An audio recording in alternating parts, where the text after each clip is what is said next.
Um oferecimento Goiás Fazendas, GP Asfalto e Organic Brasil. As tendências de mercado, novas tecnologias, empreendedorismo, clima e tudo que tem foco no que movimenta o campo são pautas no Agro e Prosa. O seu podcast diário que tem como missão deixar você informado sobre o mundo agro. Divino Ronaldo conduz de forma descomplicada e interativa entrevistas com os maiores especialistas deste mercado. Então vem com a gente! Está começando mais um episódio do Agro e Prosa Podcast. O programa nos últimos dias tem recebido pessoas de vários países diferentes. Eu conversei recentemente com um português, conversei com um argentino, conversei com um alemão e hoje vou conversar com um boliviano. O meu convidado de hoje é Clodes Menacho, que é diretor comercial da Alltech do Brasil. E o tema da nossa entrevista será Perspectivas do setor agroalimentar para 2023. Clodes, é um prazer enorme ter você aqui. Seja bem-vindo. Muito obrigado, Divino. Prazer meu estar aqui batendo papo com você. O que fez você deixar a Bolívia e vir para o Brasil, Clodes? Bom, minha história é bem longa, não? Porque eu sou boliviano de nascimento, mas latino-americano já de exercício, não? Estou já 22 anos fora da Bolívia, sempre trabalhando com a Alltech, não? Então, um desafio laboral foi 10 anos atrás vir a morar aqui no Brasil. Você está na Alltech há quantos anos? 28 anos vou fazer dentro da Alltech, não? Já virei ativo fixo, imobilizado. Já é sócio quase da empresa. Mas, praticamente. Sim, é 28 anos que estou trabalhando neste mundo da nutrição animal. Ô, Clodes, a Alltech é uma empresa global? Exatamente. A Alltech atua em mais de 120 países no mundo inteiro, tá? E atua sempre no setor de nutrição animal, mas também temos divisões no setor agrícola, setor de maquinário, setor de sustentabilidade, com o tema de medições de emissões de carbono, todas essas coisas, né? E, obviamente, a divisão mais legal também que tem a Alltech atua no setor de bebidas. A gente tem cervejaria, destilarias, fabricamos bourbon, fabricamos whisky também. Mas aqui no Brasil é vendido o produto de vocês também ou não? Não. Aqui a gente só produzimos uma cerveja que utilizamos nos nossos eventos quando participamos, né? Mas Estados Unidos, Europa e Ásia, sim, o produto é vendido.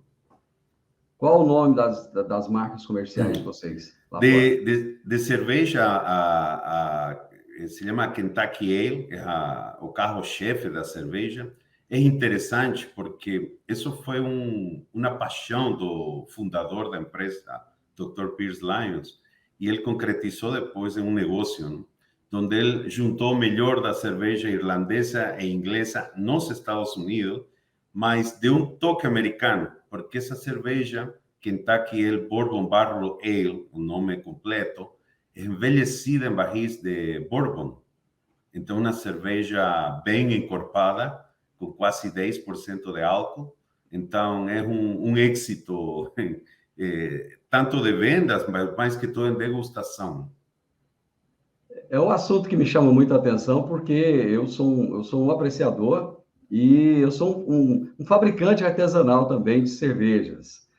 Então, eu gosto muito desse mundo. Sou estudioso das cervejas artesanais. Então, é um assunto que sempre me interessa bastante. Depois vamos a agendar uma prosa só de tema de cerveja, então, porque temos vários apreciadores. Vai ser uma honra, vai ser uma honra. Mas vocês fizeram uma pesquisa no passado, que se chama Perspectivas do Setor Agroalimentar, da Alltech para 2023. Que pesquisa é essa, Clodes? Divino, 12 anos atrás a Alltech começou a fazer esse tipo de pesquisa. É uma colaboração dos funcionários da Alltech a nível mundial com as associações e ministérios de agricultura no mundo inteiro. A ideia inicial era simplesmente ter um número para começar a entender as estratégias, tendências que vão no mercado. Esse ano, o lançamento foi a semana passada em Atlanta, da nova pesquisa. E interessante que temos resultados de 147 países, onde participaram cerca de 28 mil fábricas de rações.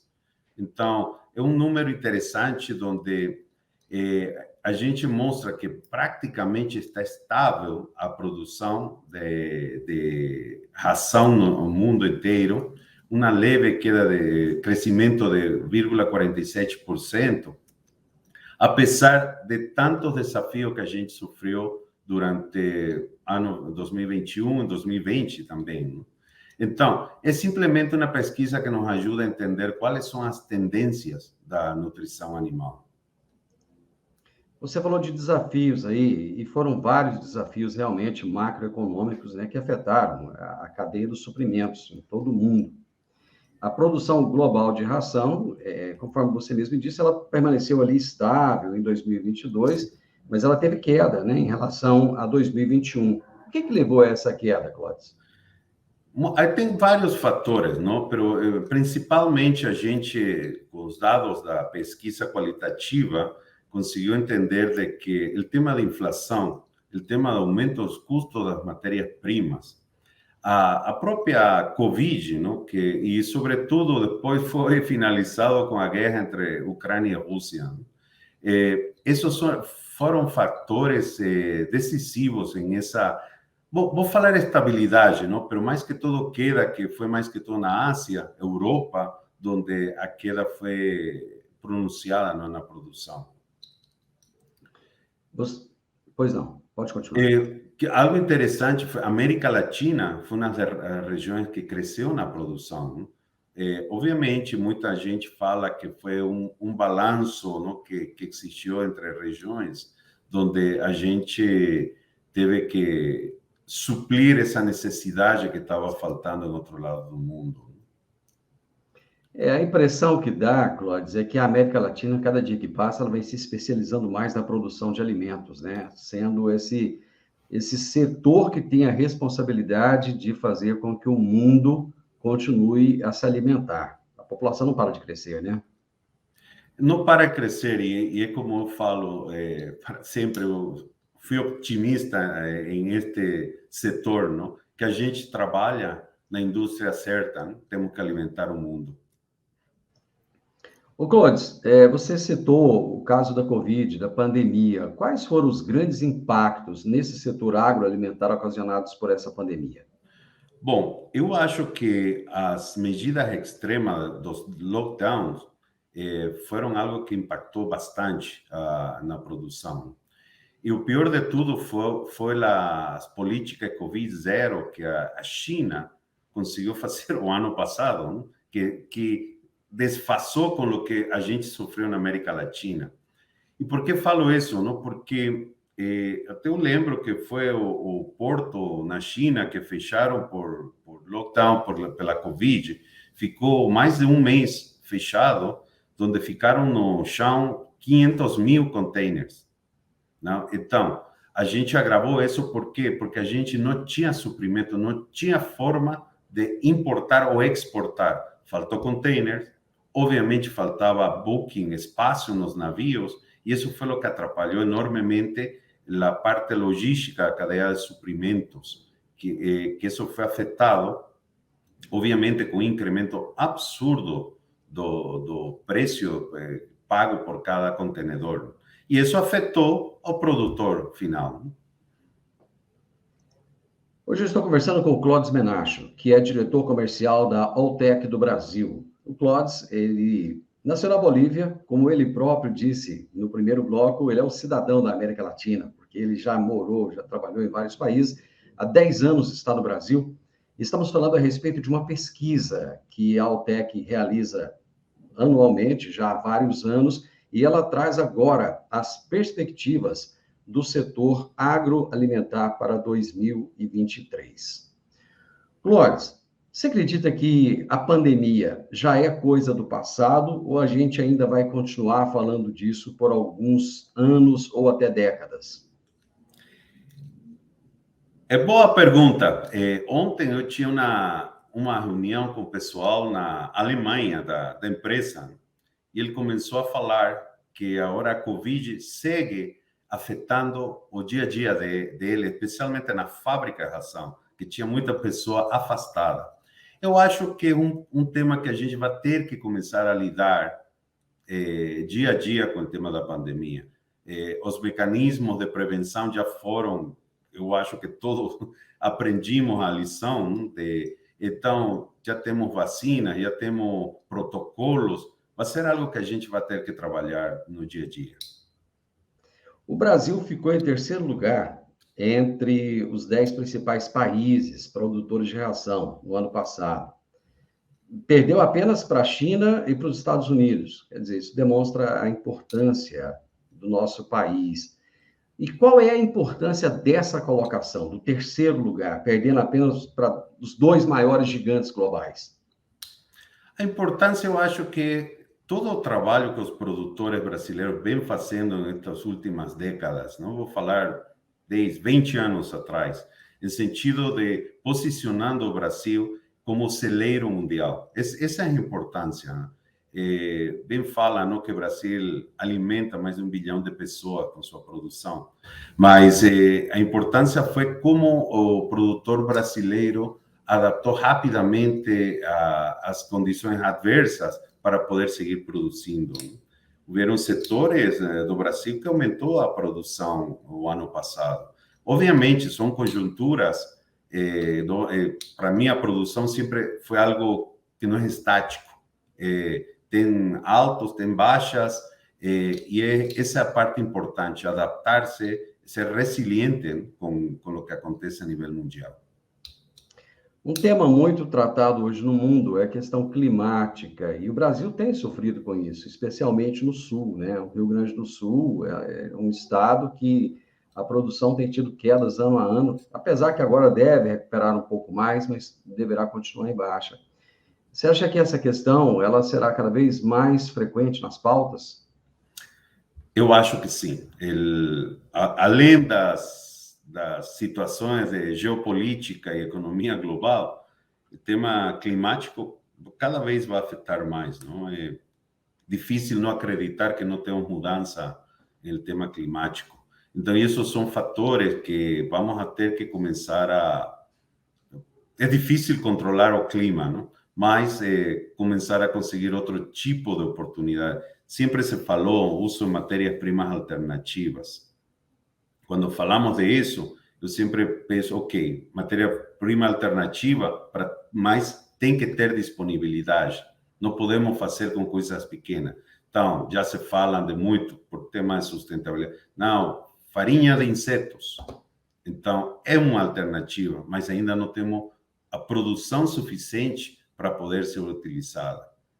Temos coisas interessantes como o aumento da produção de etanol em base do milho, especialmente no centro-oeste. Então, e isso produz um subproduto que é o DDGS, que é algo interessante para a produção animal. Então, por isso eu acho que cada vez mais o produtor brasileiro é mais sustentável. Então, esses desafios, eles vão trazendo a oportunidade de se reinventar, seria isso? Exatamente, eu acho que essa é a palavra correta, se reinventar. Então, a gente tem o espírito empreendedor que a gente consegue ver aqui no Brasil é impressionante. Obviamente, tem a escala, tem o volume, que isso também ajuda muito. O mundo tende a ficar mais pobre, Clóvis, porque os Estados Unidos estão com uma inflação que há várias décadas não se tinha dessa forma. A Europa passa por um problema semelhante, não só de inflação, mas também da quantidade de pessoas que estão indo para lá até ilegalmente, né? Eu estive na Europa no passado, fiquei impressionado. Em Roma, por exemplo, a quantidade de pessoas morando na rua, né? É muito grande. Então, dá a impressão assim, que o mundo está tendo dificuldade de enfrentar a questão da pobreza. Como vocês veem essa questão? Olha, é interessante, não é? Essa diáspora, vamos falar da migração do campo para a cidade, e agora, como você fala, de países que eles falam de desenvolvimento para países do primeiro mundo, que eu não compartilho esse conceito, mas que fala, não? É uma situação muito triste, e isso por quê? Porque não se criam as condições em nossos países, não? Falar de pobreza é um tema sumamente delicado para entender o que é pobreza. Eu acho que muita gente entra nesse desespero porque nossos países não conseguem a forma de alimentar as famílias. Definitivamente, o desafio que o americano europeu está vivendo nestes dias é algo crítico. 40 anos que eles não viam uma inflação de 2 dígitos, onde você vê que as famílias têm que decidir de cortar o Netflix ou TV a cabo para poder comer. Então, são coisas que eu acho que o mundo vai ter que começar a adaptar-se em isso, não? Porque chega a um ponto em que você não pode sustentar toda essa forma de viver, não? Que só gastando. Tem que chegar a um equilíbrio. A América Latina, a América do Norte e a Oceania aumentaram a produção de ração. Mas, em contrapartida, a Europa, a África e a Ásia reduziram. Qual será o impacto dessa queda de produção nesses 3 continentes? Eu acho que esse impacto foi bem marcado, mais que todo, por o tema da guerra, Rússia e Ucrânia. Qual vai ser o impacto para a gente? A importância que temos em aumentar nossa produção. A América Latina aumenta sua produção, e algo interessante, não? Onde o Brasil é que suportou esse crescimento, interessante, quase chegando a 82 milhões de toneladas de ração, só produzido no Brasil.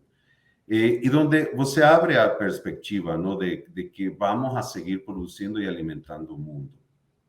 Agora, a Europa cada vez é mais desafiador para eles produzir. A grande maioria das matérias-primas tem que importar, não?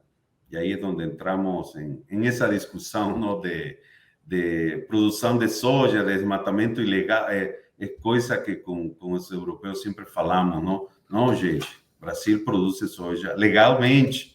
A produção de soja é legalmente, a produção de boi. Então, são coisas que vamos a ter que ensinar o mundo, né?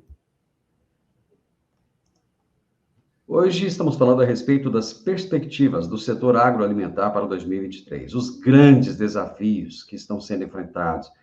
Há 5 anos atrás, se alguém dissesse que nós enfrentaríamos tantas coisas, ninguém acreditaria. Mas temos um mundo em transformação. Estou conversando a respeito desse assunto hoje com Clodes Menacho, que é diretor comercial da Altec do Brasil, uma empresa global que está presente em 120 países e que traz anualmente uma pesquisa mostrando esses números.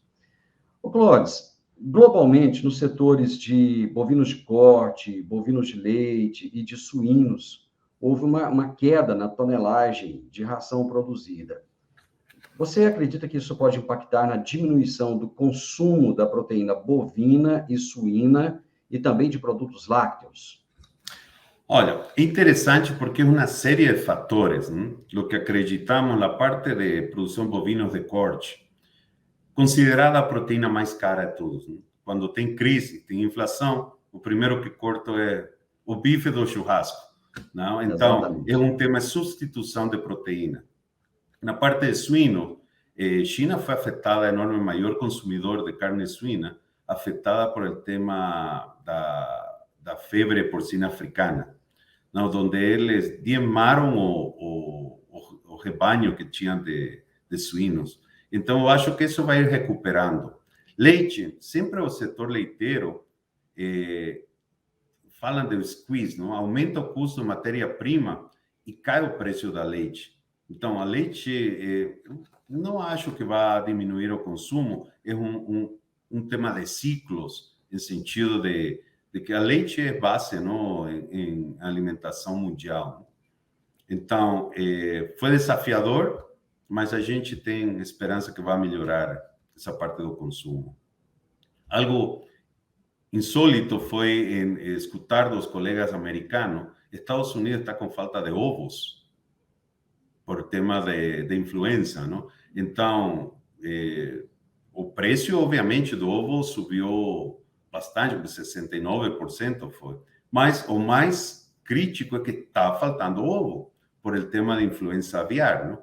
Então, são coisas, situações onde a gente vai ter que entender, Brasil é privilegiado por ter isolamento dessa doença, temos que controlar, e isso é o que hay que resgatar do produtor brasileiro, que ele sabe cuidar essa parte, tanto em suíno como em galinhas de postura.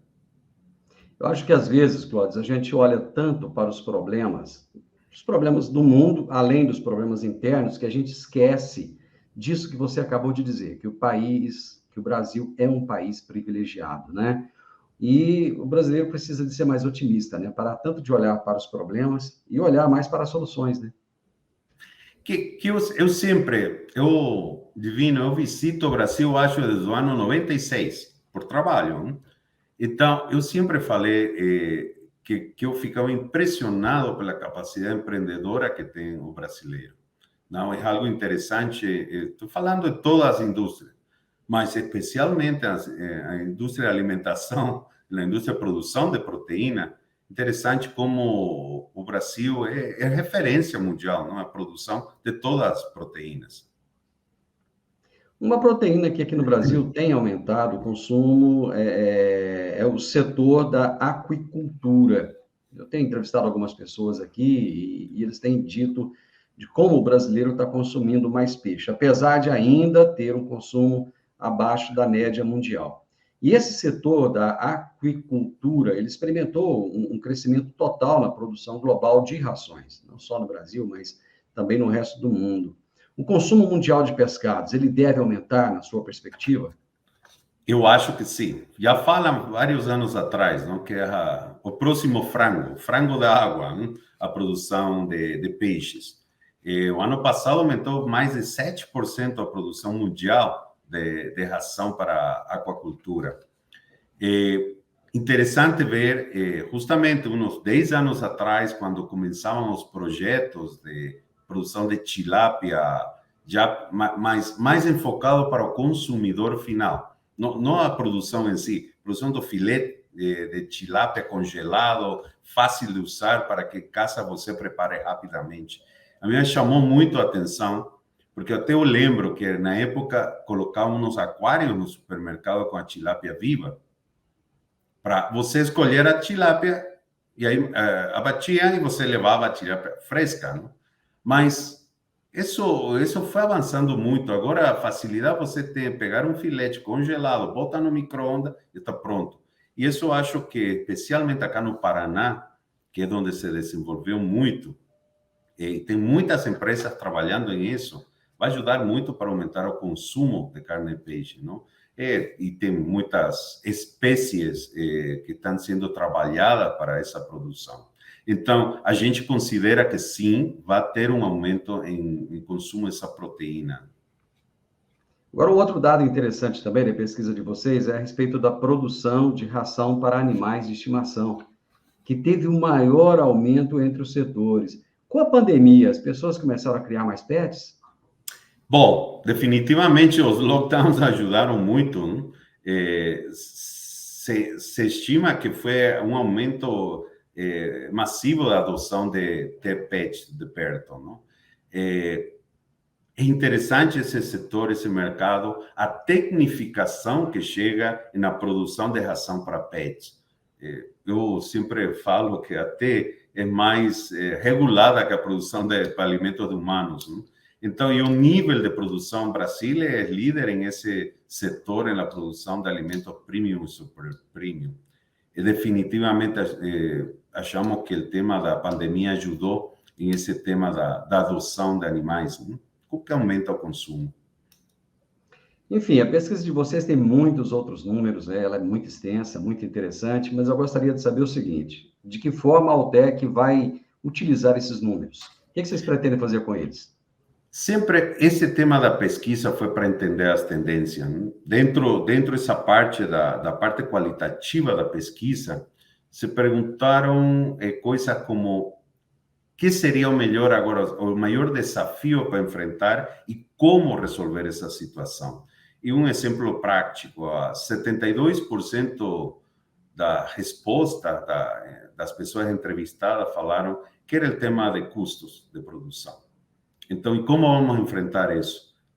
Com tecnologia que permitam essa diminuição, mas que não tenha uma queda na produção dos animais. Então, a gente trabalha muito com plataformas para fazer gestão de enzimas, que são simplesmente aditivos que ajudam a utilizar melhor os nutrientes que estão dentro dos ingredientes das rações. Então, esse foi um caso entender hacia onde vai a produção, que espécie, onde está faltando, que temos que ver, a mudança de hábitos de consumo. Você vê que agora o consumidor final, nós mesmos, nos preocupamos mais em ler na etiqueta, ver que é o que estou comendo.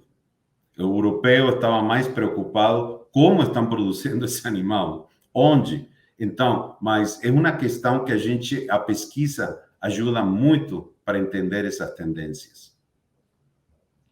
Clóvis, eu adorei meu bate-papo com você. Não esqueci do seu convite aí para podermos falar num outro momento sobre a produção da cerveja. E foi uma bela surpresa, eu não sabia que a Altek tinha participação nesse segmento também. Fico muito feliz. Muito obrigado por trazer esses dados da pesquisa, por trazer essas perspectivas para a gente. E estamos sempre à disposição da Altek, à disposição de vocês. Muito obrigado. Muito obrigado a você, Divino, pelo convite de ter este bate-papo. E sempre às ordens. Eu conversei hoje com Clóvis Menacho, diretor comercial da Altek do Brasil. E nós falamos a respeito das perspectivas do setor agroalimentar para 2023. E se você gostou dessa nossa prosa, se você gostou desse nosso bate-papo, deixa um like aí pra gente, se inscreva nesse canal, que é muito importante para nós, e deixe um comentário também, o que você achou desses dados, desses números que nós trouxemos aqui, dessas informações. Um grande abraço para você e até a nossa próxima prosa. Até lá, tchau, tchau.